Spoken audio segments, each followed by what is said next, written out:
შემდეგი წესი მერვე თუ ბავშვი იზრდება თანადგომის ატმოსფეროში ის სწავლობს იყოს თავის თავში დაჯერებული და ეს ძალიან მნიშვნელოვანია რომ ადამიანი თავდაჯერებული იყოს ისე მიზნებს როგორ მიაღწევს ვერც დაისახავს ვერც მიაღწევს ხო და თურმე ამას რა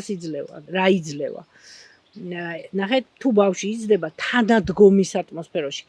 ის სულ უნდა გზნობდეს რომ მას გაუგებენ თუნდაც რაღაცა რო შეეშალა გაუგებენ და უნდა შეეძლოს რომ მოყვეს სახში კი არ დამალოს ძალიან ხშირად ძალიან ცუდი რაღაცები ხდება ხოლმე რომ ვერ ბედავს ბავშვი რაღაცა რო დააშავა სახში რომ მოყვეს